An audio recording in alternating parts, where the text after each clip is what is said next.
día también vamos a hablar sobre el silencio de Dios, pero en otro aspecto. El domingo pasado reflexionamos sobre el sufrimiento que cae sorpresivamente sobre el creyente. Y este no sabe por qué. Y lo duro o difícil que se hace este sufrimiento cuando al examinarnos, no solo no vemos siembra en esta cosecha, sino que Dios parece ausente. Ahora veremos otro aspecto de este silencio de Dios. Para introducirlo quiero contar, años atrás, en una actividad laboral, yo trabajaba para la Municipalidad de Puente Alto, teníamos un taller temporal de esos que son para felicitarnos, para halagarnos, para sentirnos bien, ¿ya? Muy populares estos talleres. Todos participábamos. En una ocasión, el que dirigía el grupo nos sentó en círculo y nos hacía parar a cada uno y nos entregaba una varita. Entonces con eso nos decía, imagine que usted es Dios. Con esa varita, diga, ¿qué es lo que usted cambiaría en el mundo? Bueno, y se fueron parando mis colegas, ¿no? Ellos seguros de lo que Dios estaba haciendo mal y que ellos sí harían bien. Entonces alguien dijo por ahí, yo acabaría con todas las injusticias. Ah, bien, decía el otro, sí, eso, bueno. Ya, y le pasa, entonces todos le aplauden, se sienta y viene otro, le pasa la varita y dice, yo, si fuera Dios, no dejaría que nadie muriera de hambre en el mundo. Ah, sí, también, eso, muy bien, bla, bla. Yo, si fuera Dios, dijo otra, eliminaría todas las enfermedades. Mire usted.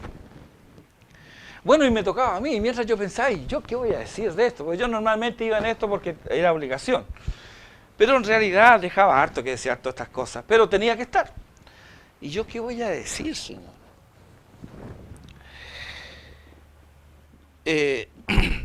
Mientras tanto yo pensaba esto que voy a decir, también tenía claro que el solo hecho de pararme con una varita ya era algo ridículo, pero más que ridículo.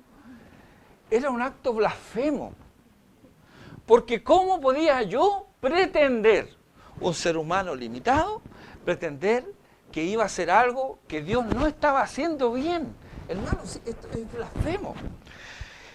Entonces, llegó mi turno, me disculpé diciendo que no podía hacer lo que me pedían. Que ese era un acto insolente y descabellado. Y que si Dios cumpliera cada uno de los deseos que allí se habían expresado, todos estaríamos muertos. Bueno, hubo malestar general, pero yo le expliqué, mira, tú pediste que se acabaran todas las injusticias, ¿cierto? Sí, porque hay mucha injusticia en el mundo. ¿Tú eres injusto? Bueno, pero no tanto como... Pero un momento, tú pediste que se acaben todas las injusticias. Eso significa que tú estás pidiendo que tú también seas eliminado. Y si nos miramos aquí, ¿quién podría decir, yo me salvo? Por eso estaríamos todos muertos. La Biblia dice, en Romanos capítulo 3, versículos 9 al 18,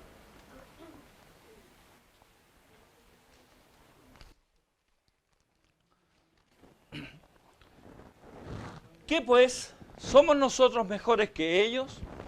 En ninguna manera, pues ya hemos acusado a judíos y a gentiles que todos están bajo pecado, como está escrito, no hay justo ni aún uno, no hay quien entienda, no hay quien busque a Dios, todos se desviaron, a unas se hicieron inútiles, no hay quien haga lo bueno, no hay ni siquiera uno. Sepulcro abierto su garganta, con su lengua engañan, veneno de áspides hay debajo de sus labios, su boca está llena de maldición y de amargura, sus pies se apresuran para derramar sangre, quebranto y desventura hay en sus caminos, y no conocieron camino de paz, no hay temor de Dios delante de sus ojos.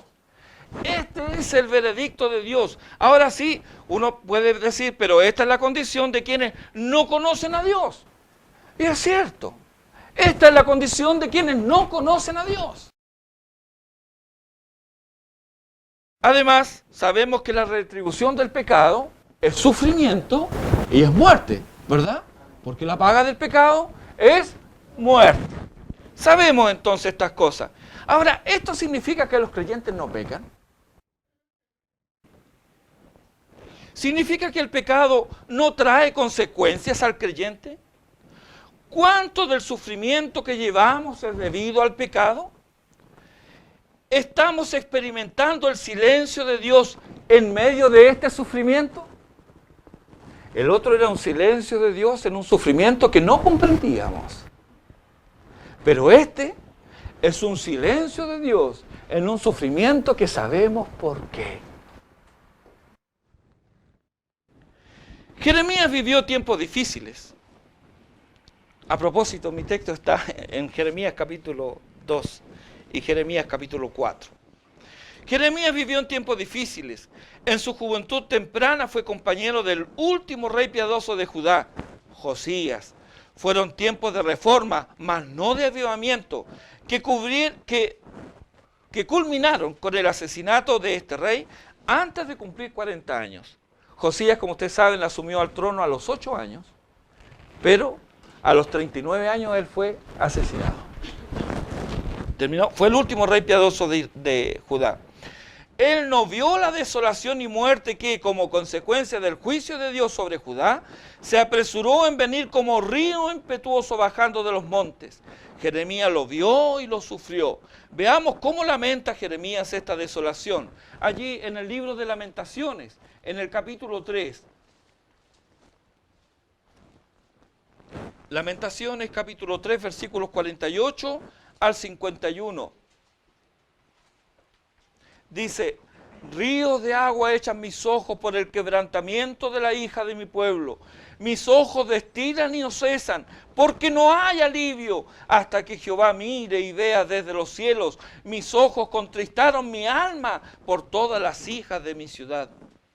Y en el 5:20 del mismo Lamentaciones dice: ¿por qué te olvidas completamente de nosotros y nos abandonas tan largo tiempo? En otras palabras, ¿por qué estás en silencio? ¿Acaso nos ignoras? El apóstol Pablo en Romanos 15:4 nos dice: porque las cosas que se escribieron antes para nuestra enseñanza se escribieron, a fin de que por la paciencia y la consolación de las Escrituras tengamos esperanza. Veamos entonces qué nos tiene que decir nuestro Dios por medio del profeta Jeremías. Vamos ahora a nuestro texto. Jeremías capítulo 2. Jeremías capítulo 2, de los versículos 11 al 20, la primera parte del 20 solamente.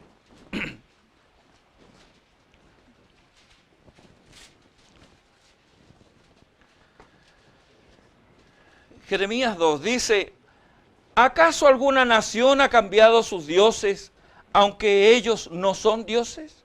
Sin embargo, mi pueblo ha trocado su gloria por lo que no aprovecha.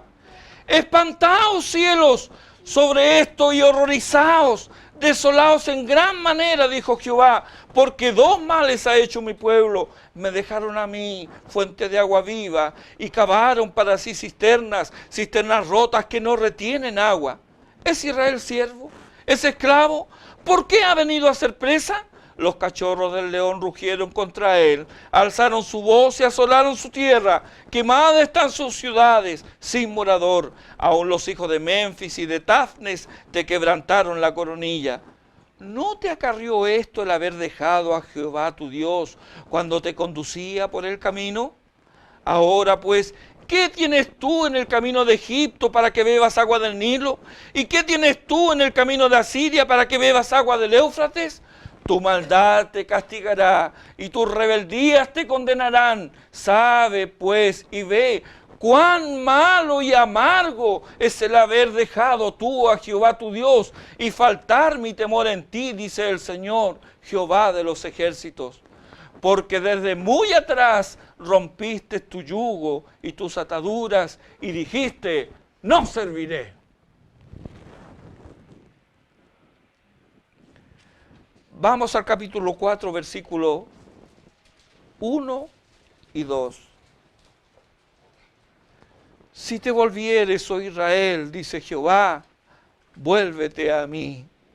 Y si quitares de delante de mí tus abominaciones, y no anduvieres de acá para allá, y jurares, vive Jehová, en verdad, en juicio y en justicia, entonces las naciones serán benditas en él, y en él se gloriarán. Dos cosas llaman la atención de inmediato. Primero que llama la atención, la locura de alejarse de Dios. Segunda cosa que llama la atención, el llamado de Dios a quienes se alejan y la provisión que Él hace para que vuelvan. Veamos lo primero, la locura de alejarse de Dios. Hay una nota de espanto y horror. Dios llama a los cielos, al firmamento como testigo contra su pueblo. Dejaron a Dios. Este alejarse no fue repentino, fue gradual, poco a poco, un descuido aquí, un desliz allá. Desde su salida de Egipto, Dios venía advirtiendo. Deuteronomio capítulo 31, versículos 10 al 13. Deuteronomio 31, versículos 10 al 13, dice, y le mandó Moisés diciendo, al fin de cada 7 años, en el año de remisión, en la fiesta de los tabernáculos, cuando viniere todo Israel a presentarse delante de Jehová tu Dios en el lugar que él escogiere, leerás esta ley delante de todo Israel a oídos de ellos. Harás congregar al pueblo, varones y mujeres y niños, y tus extranjeros que estuvieran en tus ciudades, para que oigan y aprendan y teman a Jehová vuestro Dios, y cuiden de cumplir todas las palabras de esta ley. Y los hijos de ellos que no supieron, oigan y aprendan a temer a Jehová vuestro Dios todos los días que viviereis sobre la tierra a donde vais, pasando el Jordán para tomar posesión de ella. ¿Qué más diremos? Deuteronomio capítulo 6. Nosotros aquí encontramos el gran mandamiento y dice a partir del versículo 3, oye pues, oh Israel, y cuida de ponerlos por obra para que te vaya bien en la tierra que fluye leche y miel y os multipliquéis como te ha dicho Jehová, el Dios de tus padres. Oye Israel, Jehová nuestro Dios, Jehová uno es, y amarás a Jehová tu Dios de todo tu corazón y con toda tu alma y con todas tus fuerzas. Y estas palabras que yo te mando hoy estarán sobre tu corazón y las repetirás a tus hijos y hablarás de ellas estando en tu casa y andando por el camino y al acostarte y cuando te levantes, y las atarás como una señal en tu mano y estarán como frontales entre tus ojos y las escribirás en los postes de tu casa y en tus puertas. Había un porqué de esto, porque los seres humanos somos no solamente olvidadizos, sino que queremos hacer lo que queremos hacer. No nos gustan que alguien nos tenga que decir, esto es lo que usted debe hacer. Si no, miren las plazas donde dice, no pisar el césped. ¿Cuál es la primera intención? Pisarlo, ¿verdad? Cuando va usted por una carretera conduciendo y dice, límite de velocidad, 90 kilómetros por hora. ¿Qué es lo que pasa con muchos conductores? Parece que le dijeran, mira, traspásalo si no pasa nada. Está metido dentro como en el ADN del hombre, la rebelión contra todo lo que signifique autoridad. Sin embargo, en días de Josías ya no había noticias de la ley de Dios. Mire qué interesante. No había noticias de la ley de Dios. Tanto es así que recién cuando Josías tenía 26 años, o sea, 18 años de haber sido coronado como rey, 18 años sin ley.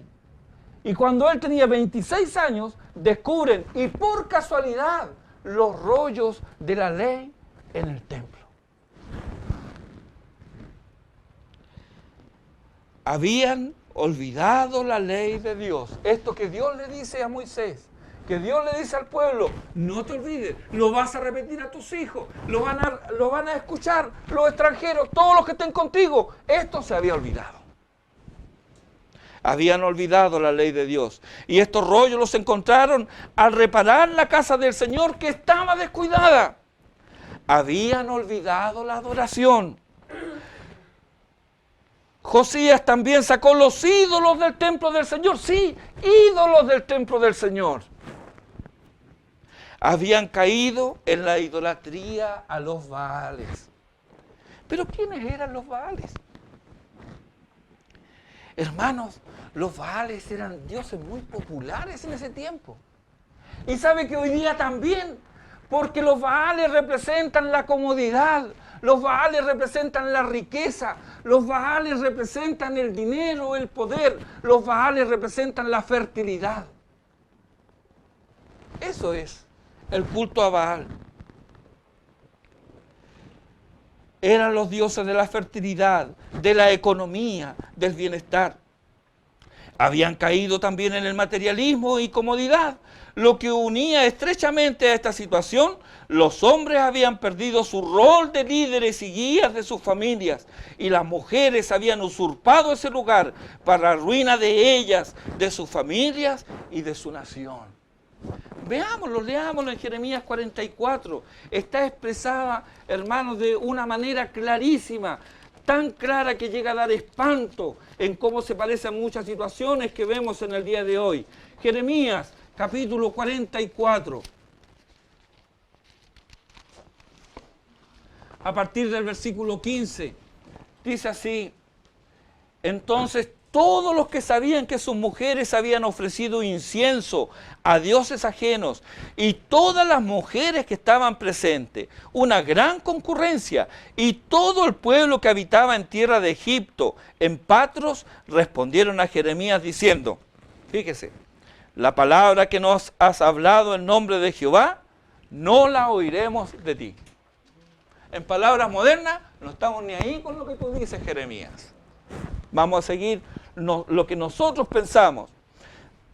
Versículo 17, sino que ciertamente pondremos por obra toda palabra que ha salido de nuestra boca para ofrecer incienso a la reina del cielo, derramándole libaciones, como hemos hecho nosotros y nuestros padres, nuestros reyes y nuestros príncipes, en las ciudades de Judá y en las plazas de Jerusalén. Y tuvimos, fíjese, tuvimos abundancia de pan y estuvimos alegres y no vimos mal alguno. Mas desde que dejamos de ofrecer incienso a la reina del cielo y de derramarle libaciones, nos falta todo. Y a espada y de hambre somos consumidos. Y cuando ofrecimos incienso a la reina del cielo y le derramamos libaciones, ¿acaso le hicimos nosotras tortas para tributarle culto y le derramamos libaciones sin el consentimiento de nuestros maridos? ¿Se fija a qué punto llega la desfachatez, la insolencia de plantarse ante Dios, como Dios advirtiéndole, diciendo, vayan por este camino, hagan esto? ¿Pero qué dijeron ellas? No, no vamos a ir para allá, no te vamos a escuchar. ¿Y sabes por qué no te vamos a escuchar? Porque cuando nosotros hacíamos lo que queríamos, ahí no nos faltaba nada. Pero desde el momento que nosotros dejamos de rendir este culto idolátrico, todo nos falta.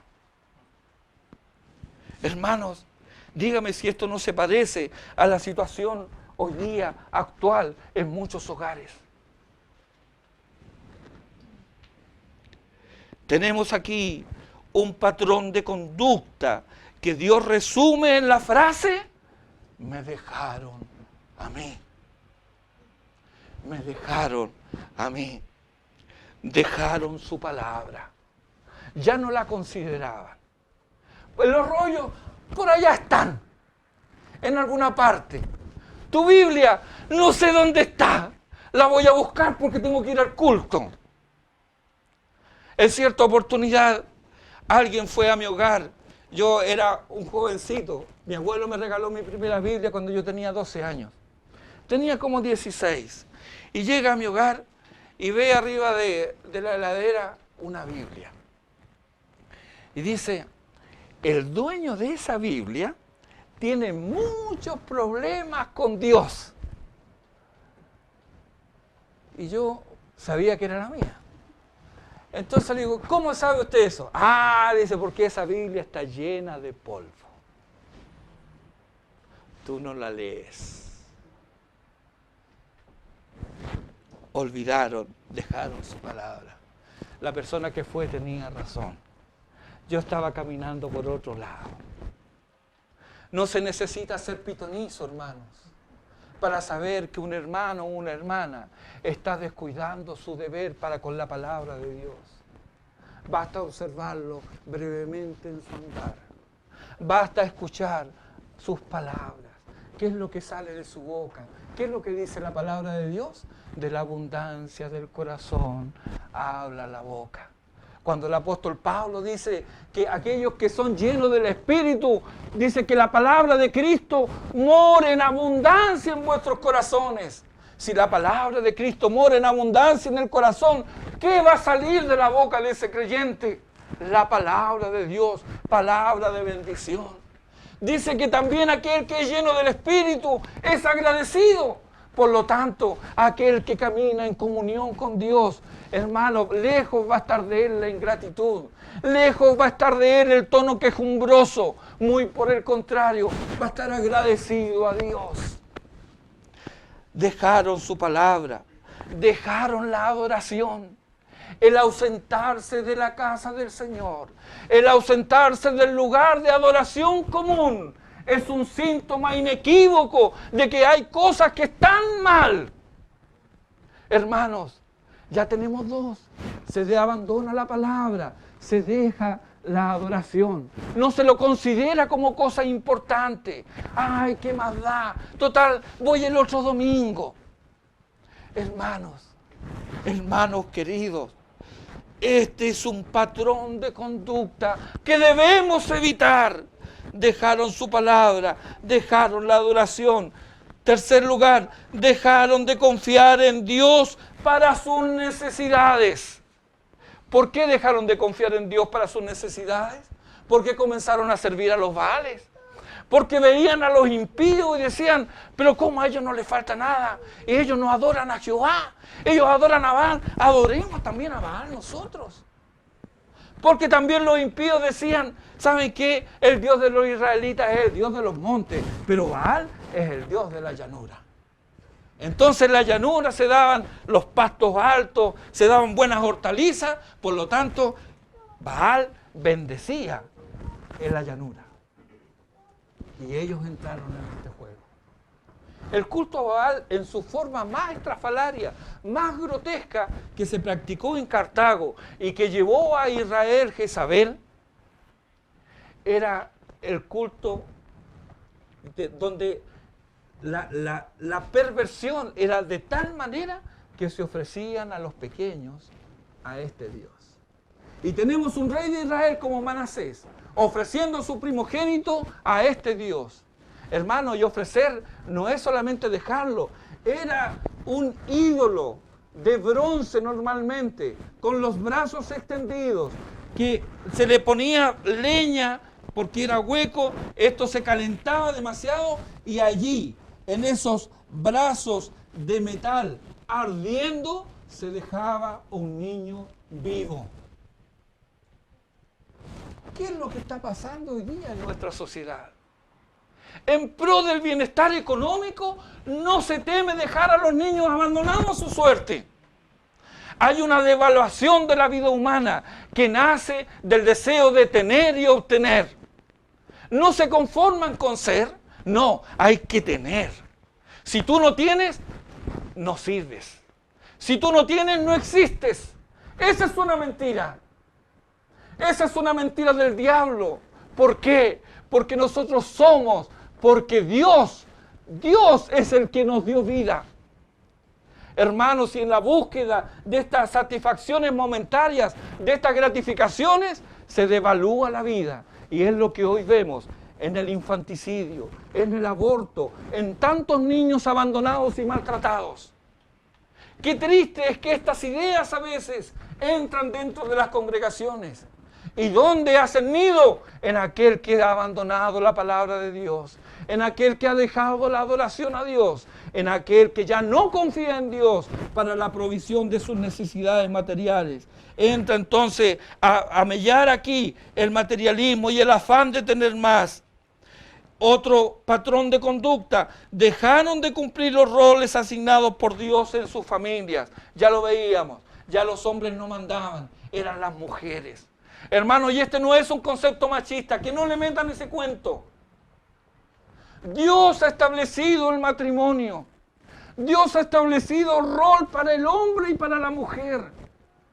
Si usted dice como mujer, pero ¿cómo me voy a sujetar a este hombre? Eso es denigrante. Pregúntese, ¿cómo Cristo se sujeta al Padre? ¿Acaso es denigrante? Hermana querida, ¿quiere vivir en la bendición de Dios? Sométase a quien tiene usted por cabeza. Hermano querido, ¿quiere gozar de la bendición de Dios? Cumpla su rol como hombre de Dios. ¿Por qué? Porque un día tendrá que dar cuenta ante Dios por esta responsabilidad que usted ha tomado voluntariamente. Somos responsables, varones, hombres, somos responsables por nuestros hogares. Un día llegaremos a la presencia de Dios y debemos dar cuenta de qué es lo que ha pasado con nuestra esposa y con nuestros hijos. Había aquí un patrón de conducta pecaminosa. Dejaron de cumplir los roles asignados por Dios en las familias.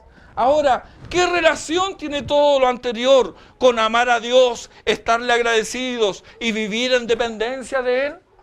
¿No le suena esto como al primer artículo de fe de la confesión? ¿Verdad? ¿Qué relación tiene con amar a Dios, estar agradecido y vivir en dependencia de Él? En las primeras páginas de algunas Biblias está escrito: este libro te apartará del pecado, o el pecado te apartará de este libro. Es algo recíproco, son mutuamente excluyentes. El afán de este siglo es por independencia. Todos quieren ser independientes y no nos damos cuenta que detrás de ese anhelo se esconde el afán de libertad de toda norma, libertad de sujeciones, en otras palabras, libertinaje. Y esto, amados hermanos, esto es un engaño. Usted y yo somos esclavos. Somos esclavos. O somos esclavos de Cristo o somos esclavos de Satanás. O somos guiados por el Espíritu de Dios o somos impulsados por espíritus demoníacos. No hay aquí lugar para la ambigüedad. No hay lugar aquí para abstenerse de tomar partido. No. Alguien es nuestro Señor. Y yo te pregunto hoy día, ¿quién es tu Señor? ¿En quién tú depositaste tu confianza un día? ¿Quién es tu Señor?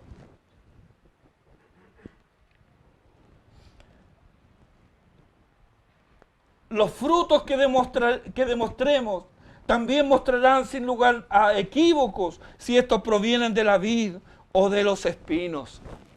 Marlene Dietrich, una cantante alemana creo que era, en una de sus canciones canta, es de muchos años atrás, pero me gustó esto, dice: no sé a quién pertenezco, creo que solo me pertenezco a mí misma.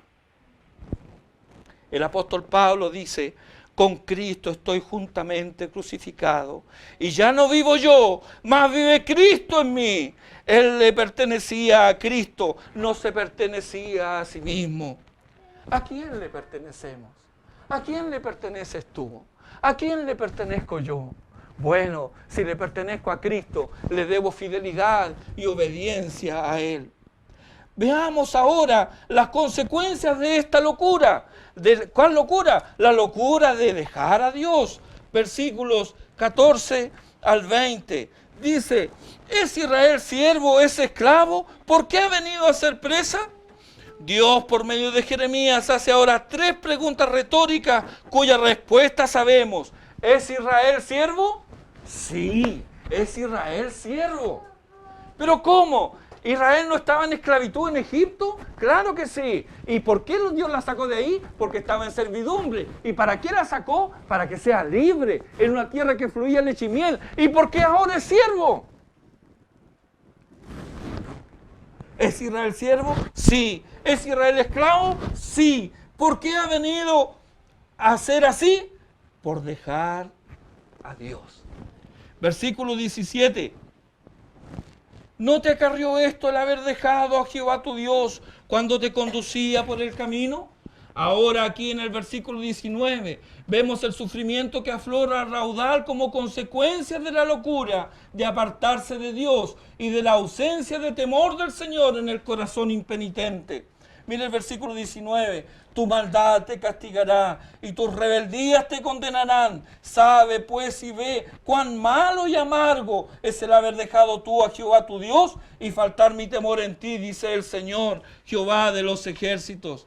El pecado ya ha echado raíces y se expande y crece. No hay área que no sea infectada. El pecado distorsiona nuestro carácter, corrompe preciosas capacidades dadas por Dios, como el pensamiento, las emociones, el habla y la acción. No pensamos claramente, además de aumentar la impureza en nuestros pensamientos, nuestras emociones se desbordan para manipular y conseguir así lo que queremos. Hablamos mal de otros, mentimos y calumniamos con facilidad, proferimos groserías y no nos importa insultar al semejante cuyo semblante refleja la hechura de Dios, ya que porta su imagen. Nuestras acciones son torpes, burdas y superficiales. Nos negamos a pensar en profundidad y buscamos la entretención. Padecemos soledad, nadie nos entiende, desasosiego, no tenemos paz, enajenación, enloquecemos, vergüenza, no aceptamos lo que somos y ni como somos y por tanto mentimos para cubrirnos.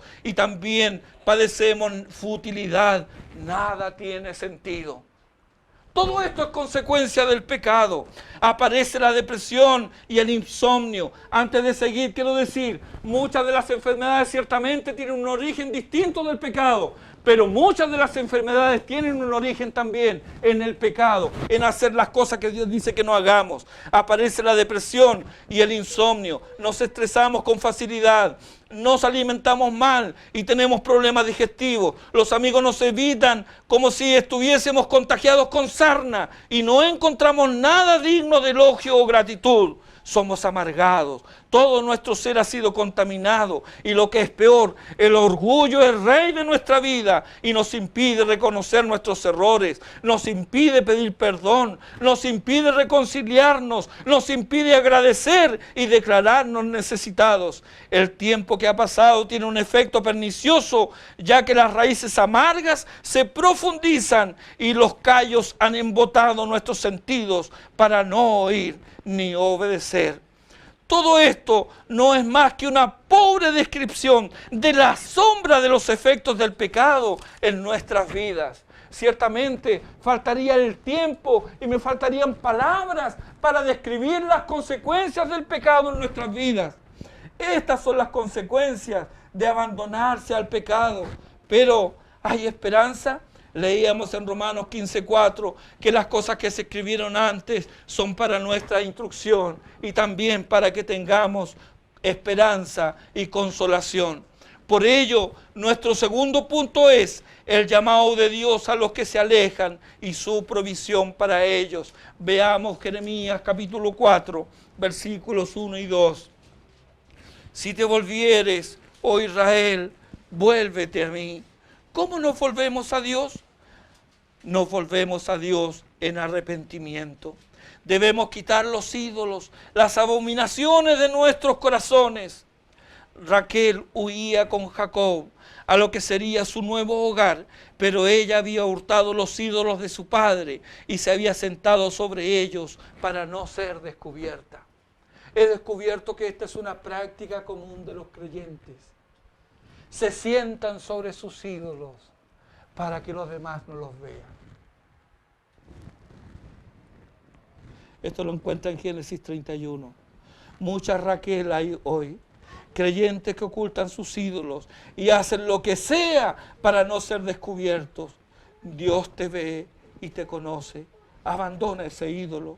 No quieras ser cortado tempranamente a causa del juicio de Dios sobre tu vida. Somos salvos por gracia y por gracia también conservamos la salvación. Es la gracia de Dios la que nos permite arrepentirnos. Leamos Lamentaciones capítulo 5 versículos 21.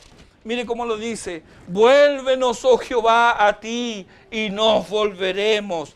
Vuélvenos, oh Jehová, a ti y nos volveremos. Al recorrer los salmos ahora, encontramos estas oraciones que podemos hacer nuestras. Acompáñenme en una lectura de los salmos. Vamos con el 38. Salmo 38, versículo 1 al 8.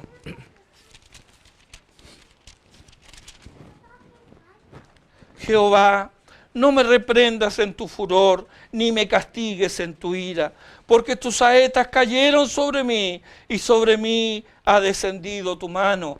Nada hay sano en mi carne a causa de tu ira, ni hay paz en mis huesos a causa de mi pecado, porque mis iniquidades se han agravado sobre mi cabeza, como carga pesada se han agravado sobre mí, y hieden y supuran mis llagas a causa de mi locura. Estoy encorvado, estoy humillado en gran manera, ando enlutado todo el día, porque mis lomos están llenos de ardor, y nada hay sano en mi carne. Estoy debilitado y molido en gran manera, gimo a causa de la conmoción de mi corazón. Saltémonos al 17. Pero yo estoy a punto de caer, y mi dolor está delante de mí continuamente. Por tanto, confesaré mi maldad, y me contristaré por mi pecado. Vamos al Salmo 39, versículos 8 al 11. Dice así: líbrame de todas mis transgresiones, no me pongas por escarnio del insensato. Enmudecí, no abrí mi boca, porque tú lo hiciste. Quita de sobre mí tu plaga, estoy consumido bajo los golpes de tu mano. Con castigos por el pecado corriges al hombre y deshaces como polilla lo más estimado de él. Ciertamente, vanidad es todo hombre. El Salmo 40, versículos 11 al 13. Jehová, no retengas de mí tus misericordias. Tu misericordia y tu verdad me guarden siempre, porque me han rodeado males sin número, me han alcanzado mis maldades y no puedo levantar la vista. Se han aumentado más que los cabellos de mi cabeza y mi corazón me falla. Quieras, oh Jehová, librarme. Jehová, apresúrate a socorrerme. Salmo 41, 4. Yo dije: Jehová, ten misericordia de mí, sana mi alma, porque contra ti he pecado. Y el Salmo 51 que hemos leído, hermanos, leámoslo nuevamente. Mire cómo comienza diciendo David: si nosotros hubiéramos escrito la Biblia, tal vez hubiéramos escrito este Salmo, pero no hubiéramos escrito acerca de quién se trata, ni por qué se escribió. ¿Verdad? Habíamos dicho: no, ¿cómo vamos a ventilar esto? Pero Dios, que nos conoce y que sabe que nuestro corazón no dista mucho de ser como el de David, sabe que tenemos necesidad de ver estas cosas. ¿Por qué? Porque debemos ser enseñados cuando debemos volvernos a Dios. Ten piedad de mí, oh Dios, conforme a tu misericordia, conforme a la multitud de tus piedades. Borra mis rebeliones, lávame más y más de mi maldad y límpiame de mi pecado, porque yo reconozco mis rebeliones y mi pecado está siempre delante de mí. Contra ti solo he pecado y he hecho lo malo delante de tus ojos, para que seas reconocido justo en tu palabra y tenido por puro en tu juicio. He aquí, en maldad he sido formado y en pecado me concibió mi madre. He aquí, tú amas la verdad en lo íntimo y en lo secreto me has hecho comprender sabiduría. Purifícame con hisopo y seré limpio. Lávame y seré más blanco que la nieve. Hazme oír gozo y alegría y se recrearán los huesos que has abatido. Esconde tu rostro de mis pecados y borra todas mis rebeliones. Crea en mí, oh Dios, un corazón limpio y renueva un espíritu recto dentro de mí. No me eches de delante de ti y no quites de mí tu Santo Espíritu. Vuélveme el gozo de tu salvación y espíritu noble me sustente. Entonces enseñaré a los transgresores tus caminos y los pecadores se convertirán a ti. Líbrame de homicidios, oh Dios, Dios de mi salvación. Cantará mi lengua tu justicia. Señor, abre mis labios y publicará mi boca tu alabanza. porque no quieres sacrificio que yo lo daría, no quieres holocaustos. Los sacrificios de Dios son el espíritu quebrantado, al corazón contrito y humillado. No desprecias tú, oh Dios. Vuélvenos, oh Jehová, a ti, y nos volveremos. Esa debe ser la oración nuestra cada día. Vuélvenos a ti, y nos volveremos. Con esto estamos reconociendo, hermano, la gracia de Dios que se despliega a nuestro favor para volver nuestro corazón a Él. Porque de otra manera, ninguno de nosotros nos volveríamos. No nos volveríamos, seguiríamos en nuestro andar, y aunque fuéramos a la destrucción, allá vamos y hacemos invitaciones para que otros nos acompañen. Pero Dios, que en grande misericordia, Él puede hacer que nuestro corazón se vuelva a Él y nosotros podemos volvernos a Él. Mire cómo termina el versículo: renueva nuestros días como al principio. ¿A qué se refiere? ¿Cuál es este principio? Es el principio de vida. Es el principio que se queja el Señor allí, hablándole a la iglesia en Efeso. Tengo una cosa contra ti, que has dejado tu primer amor. Renueva nuestros días como al principio. Que sean nuestros días, que sea mi andar hoy día como al principio, con cuidado de ti, con cuidado de tu palabra, cuidado de no dejar de congregarme, cuidado de no dejar el momento de la adoración, cuidado de cumplir el rol que Dios me ha dado, cuidado de cumplir con los propósitos de Dios para mi vida, cuidado de confiar que para mi sustento Dios me basta, Él me sostiene y no voy a hacer triquiñuelas, no voy a fallar. No, ¿por qué? Porque confío en Dios. Cada vez, hermano, cada vez que tú desconfías de Dios, es como que levantes tu mano al cielo y le pegas un charchazo a Dios mismo. Lo estás insultando de la peor manera, porque le estás diciendo: Dios, no confío en ti, no eres digno de mi confianza. Y sin duda alguna, esto merece la reprobación más alta, y es por esto que debemos arrepentirnos. ¿Por qué? Porque miramos con superficialidad el pecado en nuestras vidas. No lo vemos como lo que realmente es. Hermanos, volvámonos a Dios. No sigamos más en este andar descuidado. Volvámonos a Dios. Roguemos al Señor: vuélvenos, oh Jehová, a ti, y nos volveremos. Renueva nuestros días como al principio. Dios tenga misericordia de nuestras vidas. Él está en silencio porque Él ya ha hablado. ¿Estás sufriendo bajo la mano de Dios? ¿Sabes por qué? Él ha puesto su mano sobre ti. Él ha puesto su mano sobre ti. ¿Estás sufriendo? Reconoce que es su mano. Arrepiéntete y vuélvete a Dios. Y Él, que es grande en misericordia, que es amplio en perdonar, Él te recibirá y podrás experimentar una vez más los mismos días como al principio. Arrepintámonos y volvámonos al Señor. Amén. Oremos.